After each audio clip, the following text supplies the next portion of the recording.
E5 TV news కు స్వాగతం. ముందుగా హెడ్లైన్. భారత్లో భారీ భూకంపం, భయోందనలో జనం. శ్రీవారి ఆలయంలో వైభవంగా కోయిల్ అల్వార్ తీర్మాంజనం.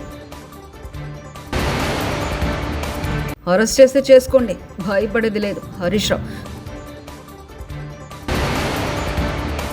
కుప్పంలో జననాయకుడి పేరుతో ఏర్పాటు చేసిన పోర్టల్ను ప్రారంభించిన ముఖ్యమంత్రి చంద్రబాబు. నేపాల్ టిబెట్ సరిహద్దులో భారీ భూకంపం సంభవించింది. రిక్టర్ స్కేల్పై భూకంప తీవ్రతగా 7.1గా నమోదైంది. లుబుచేకు 93 కిలోమీటర్ల దూరంలో భూకంప కేంద్రాన్ని గుర్తించారు. భారత్లో పలు ప్రాంతాల్లోని భూకంప ప్రకంపనలు వచ్చాయి. ఢిల్లీ ఎన్సీఆర్ ప్రాంతంలో తీవ్ర ప్రకంపనలు నమోదయ్యాయి. బీహార్లోని పాట్నాతో పాటు పలు జిల్లాల్లో ప్రకంపనలు భయోందనలకు గురిచేశాయి. భారత్, చైనా, నేపాల్, భూటాన్, బంగ్లాదేశ్తో భూ ప్రకంపనలు వచ్చాయి. చైనాలో భూకంప తీవ్రత 6.9గా నమోదైంది. భూ ప్రకంపనలో భయోందనలకు గురయ్యారు. ఒకసారిగా భూకంపం సంభవించడంతో ప్రజలు రోడ్లపైకి పరిగెత్తారు. ఫార్ములా ఈ కార్ రేసింగ్ కేసులో కేటీఆర్ వేసిన క్వాష్ పిటిషన్ను హైకోర్టు కొట్టివేసిన విషయం తెలిసిందే. దీనిపై మాజీ మంత్రి హరీష్ రావు స్పందిస్తూ హైకోర్టు ఆర్డర్ కాపీ వచ్చాక సుప్రీంకోర్టుకు వెళ్లే అంశంపై నిర్ణయిస్తామన్నారు. తదితర తర్వాత ఏం చేయాలనే దానిపై చర్చలు జరుపుతామని అన్నారు. డైవర్షన్ పాలిటిక్స్ భాగంగానే కేటీఆర్పై కేసుని వ్యాఖ్యలు చేశారు. విచారణకు మాత్రం హైకోర్టు అనుమతించిందని, కేటీఆర్ తప్పు చేసినట్లు చెప్పలేదన్నారు. కానీ కొంతమంది కోర్టు ఉత్తర్వులను వక్రీకరిస్తున్నారని ఆగ్రహం వ్యక్తం చేశారు. ఏసీబీ, ఈడీ విచారణకు కేటీఆర్ సహకరిస్తారని తెలిపారు. ఈ నెల 9న ఏసీబీ విచారణకు కేటీఆర్ హాజరవుతారని వెల్లడించారు. అక్రమ కేసులతో ప్రజల దృష్టిని మరల్చడానికి రేవంత్ ప్రయత్నం చేస్తున్నారని మండిపడ్డారు. ఇక్కడ ఈ రోజు కోర్టులో వచ్చినటువంటిది కూడా కొంతమంది తప్పుడు ప్రచారం చేస్తున్నారు సోషల్ మీడియాలో. ఏదో శిక్ష పడ్డదనో, అసలు కేసే ఓడిపోయిందనో, ఏదో తప్పు జరిగిందనే విధంగా కొంతమంది సోషల్ మీడియాలో కొంతమంది కాంగ్రెస్ పార్టీ నాయకులు పిచ్చి కూతలు కూస్తా ఉన్నారు. ఇక్కడ చెప్పదలుచుకుంది ఏంటంటే అసలు విచారణే ప్రారంభం కాలేదు. ఇది తప్పుడు కేసు, దీన్ని క్వాష్ చేయాలని మేము వెళ్ళాం. ఇక న్యాయస్థానం విచారణ జరగాలి అని అన్నదే తప్ప ఇక్కడ తప్పు జరిగిందనో, అవినీతి జరిగిందనో, శిక్ష వేసిందో అనే ప్రశ్నే లేదు ఇక్కడ. కానీ కొంతమంది ఏంటంటే ఏదో తప్పుడుగా సోషల్ మీడియాలో ప్రచారం చేస్తూ ఒక గోబల్స్ ను, ఒక తప్పుడు వార్తని ప్రచారం చేసే ప్రయత్నం చేస్తున్నారు. అటువంటి వాళ్ళు అది మానుకుంటే మంచిదని కూడా మేము వారికి హితవు పలుకుతా ఉన్నాం.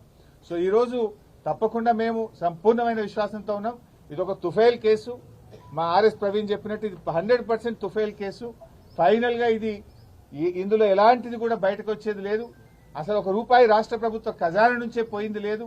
రాష్ట్రానికి ఆదాయం వచ్చింది తప్ప రాష్ట్రానికి జరిగిన నష్టమేం లేదు. తెలుగు మహాసభలో పేరు మర్చిపోయిన యాంకర్ మీద విరుచుకుపడ్డ కాంగ్రెస్ ఎంపీ చామల కిరణ్ కుమార్ రెడ్డి ముఖ్యమంత్రి పేరు చెప్పకపోవడం వెనుక ఏదో కుట్ర ఉందని, ఎవడయ్యా తెలుగు మహాసభలు పెట్టింది, తెలుగు మహాసభలు పెట్టిన వాడికి బుద్ధి లేదా, ముఖ్యమంత్రి తెలియని వాళ్ళు యాంకర్ అవుతారంటూ ఎంపీ చామల కిరణ్ కుమార్ రెడ్డి అన్నారు. దాంట్లోనే ఇట్లా కాగితం రాసుకొని వచ్చి చదువుతున్న ఒక ఎంపీ గుండి అనిపిస్తుంది. ఎవడా తెలుగు మహాసభలు పెట్టినోడికి బుద్ధి లేదా, యాంకర్ అనేటోడికి చదువు రాదా, యాంకరింగ్ చేసే వాళ్ళకు తెలుగు రాష్ట్రాలలో ముఖ్యమంత్రి తెలియనోడు యాంకర్ కూడా అవుతాడా? ఇవాళ మనం చిన్న దాంట్లోనే ఇట్లా కాగితం రాసుకొని వచ్చి చదువుతున్నాం ఒక ఎంపీ గుండి నేను. ఒక యాంకర్ ఒక ముఖ్యమంత్రి వచ్చినప్పుడు ఏ ముఖ్యమంత్రి వచ్చిందో తెలియకుండా చదువుతాడా? దీని వెనక ఏదో కుట్ర ఉందని నాకు అనిపిస్తుంది.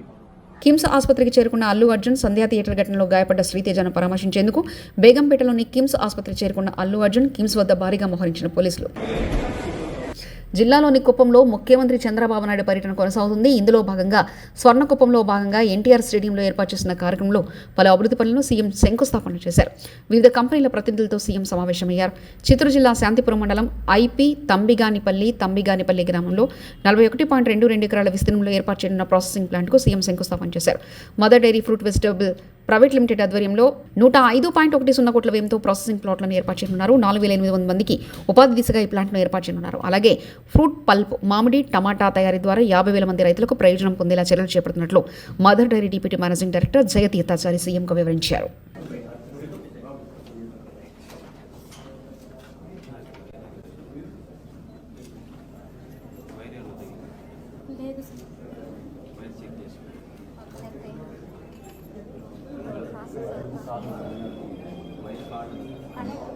లో వోల్టేజ్ వైర్ పోయిందా, లేకుంటే వైఫై ఇది ఓకే.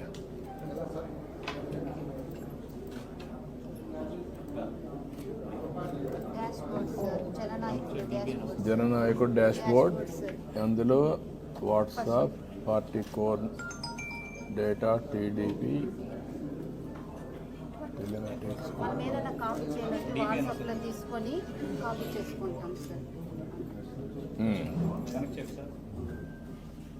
ఏంటా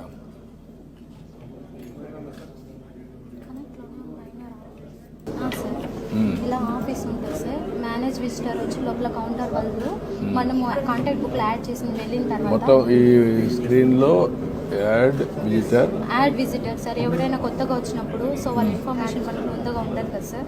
సో వాళ్ళ డీటెయిల్స్ మనం అప్లికేషన్లో రాసుకొని దాంట్లో సో మనం యాడ్ విజిటర్లో మనం యాడ్ చేసుకుంటాం. ఓకే, అక్కడ నుంచి మేనేజ్ విజిటర్ అంటే లోపల కౌంటర్ వాళ్ళు చూసుకుంటారు సార్, ఎంగేజ్మెంట్ ఆఫీసర్స్.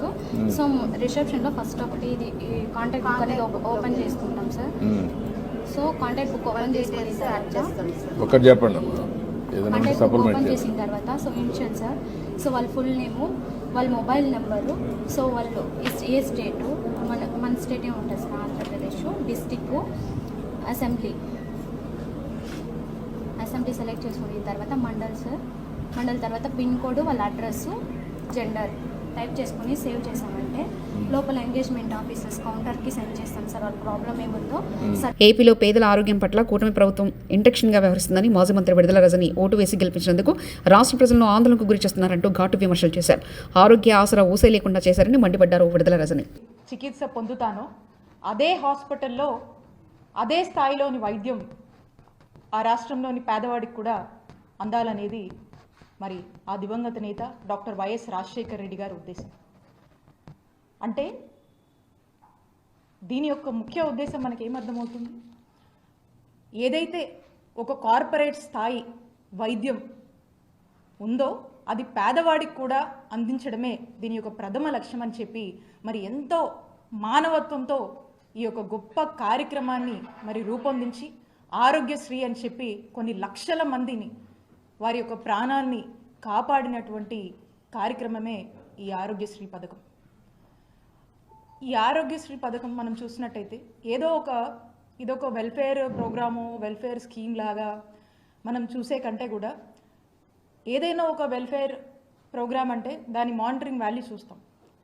కానీ ఈ ప్రోగ్రామ్ చూసినట్టయితే దీంతో ఇది ఒక మానిటరింగ్ వాల్యూతో పాటు ఒక ఎమోషనల్ వాల్యూ కూడా ఉన్నటువంటి అంత శాంక్టిటీ ఉన్నటువంటి ప్రోగ్రామ్గా ఆరోగ్యశ్రీని చూడాల్సినటువంటి అవసరం ఉంది. మరి ఇదే కార్యక్రమాన్ని ఈ గొప్ప మానవత్వంతో కూడినటువంటి ఈ కార్యక్రమాన్ని దీన్ని నిజం చేస్తూ వైఎస్ఆర్ గారు తీసుకొచ్చినటువంటి ఈ కార్యక్రమాన్ని పేదలకు ఎంతో మంచి చేస్తుందనేటువంటి ఒక గొప్ప లక్ష్యం ఉన్నటువంటి ఈ కార్యక్రమంగా దీన్ని మా నాయకుడు జగన్మోహన్ రెడ్డి గారు దీన్ని మరింత స్ట్రెంథన్ చేస్తూ మరి మేము అధికారంలోకి వచ్చిన దగ్గర నుంచి ఏ విధంగా అడుగులు ముందుకు వేశారో రాష్ట్ర ప్రజలందరికీ కూడా తెలుసు. జగన్మోహన్ రెడ్డి గారు అధికారంలోకి వచ్చే నాటికి 1059 ఉన్నటువంటి ఈ ఆరోగ్యశ్రీ ప్రొసీజర్స్ ఏవైతే ఉన్నాయో వాటిని 3257 ప్రొసీజర్స్కి పెంచినటువంటి ఘనత జగనన్న ప్రభుత్వానికి దక్కుతుంది.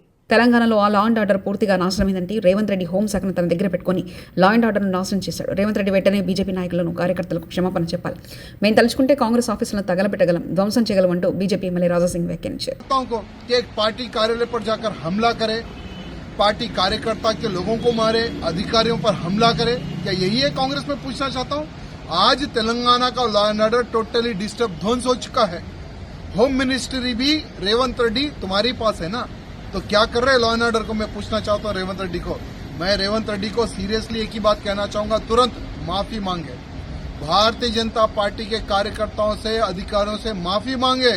हम भी अगर चाहे तो कांग्रेस ऑफिस को जला सकते हैं, ध्वंस कर सकते हैं, బుల్డోజర్ చలా సక్తే హై. ఫార్ములా ఈ కేసు చెత్త కేసు, రైతు భరోసా పథకం మీద ప్రభుత్వం చేసిన మోసాన్ని పక్కదారి పట్టించేందుకు డైవర్షన్ పాలిటిక్స్ తో భాగంగా చేసిందే ఫార్ములా ఈ కేసు అంటూ మాజీ మంత్రి జగదీష్ రెడ్డి వ్యాఖ్యానించారు. పట్టించడానికి రైతులలో, ప్రజల్లో ఆ చర్చ రానియకుండా చేయడానికి ఈ రాష్ట్ర కాంగ్రెస్ ప్రభుత్వం చేసిన డైవర్షన్ పాలిటిక్స్లో భాగంగా పెట్టబడ్డ ఓ చెత్త కేసు ఫార్ములా ఈ కేసు. తిరుమల శ్రీవారి ఆలయంలో కోయిల్ అల్వార్ తిరుమంజనం వైభవంగా జరిగింది. ఈ నెల 10న వైకుంఠ ఏకాదశిని పురస్కరించుకుని తిరుమల తిరుపతి దేవస్థాన ఆలయ శుద్ధి కార్యక్రమం చేపట్టింది. వేకువజామున స్వామివారికి సుప్రభాతం, అర్చన సేవల అనంతరం శ్రీవారి మూల విరాట్పై పట్టు వస్త్రంతో అర్చకులు పూర్తిగా కప్పివేశారు. నాముకోపు, శ్రీచూర్ణం, పచ్చాకు, గడ్డ కర్పూరం, గంధం పొడి, కిచిలిగడ్డ తదితర సుగంధ ద్రవ్యాలు కలిపిన పవిత్ర జలంతో ప్రదక్షిణగా వెళ్లి ఆలయ శుద్ధి కార్యక్రమాన్ని చేపట్టారు. ఆనంద నిలయం, బంగారు వాకిలి, శ్రీవారి ఆలయంలోని ఉపదేవాలయాలు, ఆలయ ప్రాంగణం, పూజా సామాగ్రి తదితర అన్ని వస్తువులను శుభ్రపరిచారు. 45 నిమిషాలకి ఆలయ శుద్ధి కార్యక్రమం మొదలుపెట్టాం. ఇందులో బోర్డు సభ్యులు, అధికారులు అందరూ పాల్గొన్నారు. ఇది గత కొన్నేళ్లుగా వస్తున్నటువంటి ఆనవాయితీ. ఆ సందర్భంగా మన వాళ్ళందరూ కూడా పార్టిసిపేట్ చేశారు. వాళ్ళందరికీ కూడా ధన్యవాదాలు. ఓం నమో వెంకటేశాయ. వైకుంఠ ఏకాదశి సందర్భంగా ప్రతి సంవత్సరం నిర్వహించేటట్లు ఈసారి కూడా స్నపన తిరుమంజనం నిర్వహించడం జరిగింది. స్నపన తిరుమంజనం అంటే మరి ఆలయ శుద్ధి కార్యక్రమం. సంవత్సరంలో 4 సార్లు ఈ కార్యక్రమం చేస్తాము. ఈ కార్యక్రమంలో ఆలయం ప్రాంగణం అంతా గోడలు, పైకప్పు, ఆలయంలో ఉన్న దేవతామూర్తులు, పూజా సామాగ్రి అంతా కూడా నీళ్లతో శుద్ధి చేసి దాని తర్వాత పరిమళ ద్రవ్యాలతో ప్రోక్షణ చేయడం జరుగుతుంది. ఈ కార్యక్రమం అయిన తర్వాత మూలమూర్తికి ప్రత్యేక పూజలు ఆగమోక్తంగా నిర్వహించడం జరుగుతుంది. ఈ కార్యక్రమం ప్రతి సంవత్సరం కూడా వైకుంఠ ఏకాదశి సందర్భంగా ఒకసారి చేయడం జరుగుతుంది. నటుడు వెంకటేష్ కథానాయకుడుగా అనిల్ రావుపూడి తెరకెక్కించిన చిత్రం సంక్రాంతికి వస్తున్నాం. ఐశ్వర్య రాజేష్, మీనాక్షి చౌదరి హీరోయిన్లుగా సంక్రాంతి సందర్భంగా జనవరి 14న ఈ సినిమా విడుదల కానుంది. ఈ నేపథ్యంలో ట్రైలర్ లాంచ్ ఈవెంట్ నిర్వహించారు. ఈ ఈవెంట్లో వెంకటేష్ మాట్లాడారు. నిజంగా చాలా చాలా ఆనందంగా ఉంది. నిజామాబాద్కి వచ్చి మా ట్రైలర్ లాంచ్ జరిగింది ఇక్కడ. I'm really very very happy to be here. మీ ప్రేమ ఎప్పుడు ఇలానే ఉండాలి. అండ్ నా బిగినింగ్ కెరియర్ నుంచి మీరు ఎంత నన్ను ఎంకరేజ్ చేసి ప్రేమతో నా సినిమాలు చూసి సూపర్ హిట్ చేసినందుకు అందరికీ మనస్ఫూర్తిగా థ్యాంక్స్ చెప్పుకుంటున్నాను. ఇంతాకే ఏవి చూశాను, నాకే గుర్తులేదు, చాలా హిట్లు వచ్చినాయి. Thank you so much. Bobbili Raja కానీ అయ్యో అయ్యో అనే మీరు అయ్యో అయ్యో అన్నారు. పెళ్లి కాని ప్రసాద్ ఉన్నాడు అక్కడ, వెంకీ మామ ఉన్నాడు, గణేష్ ఉన్నాడు, చంటి ఉన్నాడు. మొన్న F2 వరకు ఆడవారి మాటల నుంచి సీతమ్మ వాకిట్లో, దృశ్యం కానీ, నారప్ప కానీ. Thank you for encouraging me all such wonderful films. And ఈరోజు under Dil Raju and Shirish and along with Anil I'm coming up with this film. సంక్రాంతికి వస్తున్నాం. నిజంగానే సంక్రాంతికి వచ్చే సినిమాలు మనస్ఫూర్తిగా మనకు ఎలా ఉంటుందంటే ఇంట్లో ప్రతి ఒక్కరు వచ్చి చూడాలి. మీ అమ్మతో రావాలి, నాన్నగారితో రావాలి, చెల్లితో రావాలి, అన్నయ్యతో రావాలి, తాతగారు ఉండాలి, అమ్మమ్మ ఉండాలి, పిన్ ఉండాలి, అత్త ఉండాలి, అందరు ఉన్నారు. అందరు రావాలి, మా సినిమా చూడాలి. తప్పకుండా మీరు ఎంజాయ్ చేస్తారు. Cinema full of entertainment, extraordinary songs, superb action, superb dialogues. Anil చాలా చక్కగా ఒక హోల్సమ్ ఫ్యామిలీ ఎంటర్టైన్మెంట్ సినిమా ఇచ్చారు. తప్పకుండా మీ అందరికీ నచ్చుతుంది. అండ్ అలాగే I'd like to thank all the technicians I work with. పేరు పేరున అందరికీ చాలా థ్యాంక్స్ చెప్పుకుంటున్నాను. అండ్ మీ అభిమానం మాత్రం నిజంగా మీరు సంక్రాంతికి చూపిస్తారు. సంక్రాంతి వస్తున్నామే కాదు, మనస్ఫూర్తిగా గేమ్ చేంజర్ కానీ, డాకు మహారాజా అన్ని పెద్ద హిట్లు అవ్వాలని మనస్ఫూర్తిగా కోరుకుంటున్నాను. ఏంటి బాబు అక్కడ సౌండ్ లేదేంటి? మీరు సౌండ్ లేదా అక్కడ? Thank you so much. Thank you Dil. ఇందాక దిల్ చెప్పినట్టు 4 సినిమాలు చేశాను ఆయన బ్యానర్లో, అన్ని సూపర్ హిట్లు అయినాయి. So I'm hoping I will work many more films with Dil and Shirish and Anil. Thank you very much. And మర్చిపోయా, అసలు విషయం మర్చిపోయాను. మై ఎక్సలెంట్ వైఫ్ గురించి చెప్పలేదు, గర్ల్ ఫ్రెండ్ గురించి చెప్పలేదు. మామూలుగా లేరు, సినిమా మామూలుగా లేరు. గాంధీ భవన్పై బీజేపీ నేతల దాడి, కాంగ్రెస్ ఫ్లెక్స్లను చింపివేసిన బీజేపీ శ్రేణులు, బీజేపీ నేతలపై లాఠీచార్జ్, అరెస్ట్ చేసి పోలీస్ స్టేషన్కు తరలించారు పోలీసులు.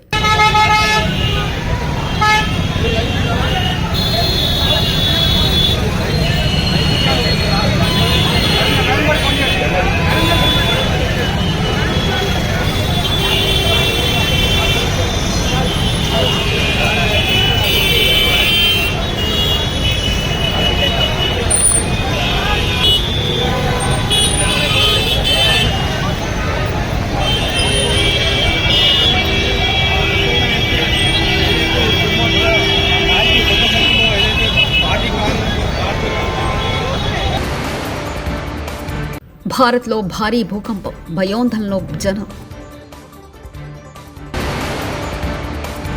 శ్రీవారి ఆలయంలో వైభవంగా కోయిల్ అల్వార్ తిరుమంజనం.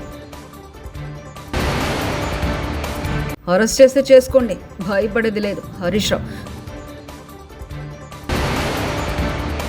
కుప్పంలో జననాయకుడి పేరుతో ఏర్పాటు చేసిన పోర్టల్ను ప్రారంభించిన ముఖ్యమంత్రి చంద్రబాబు. ఇవి బులెటిన్ విశేషాలు. చూస్తూనే ఉండండి E5 టీవీ న్యూస్.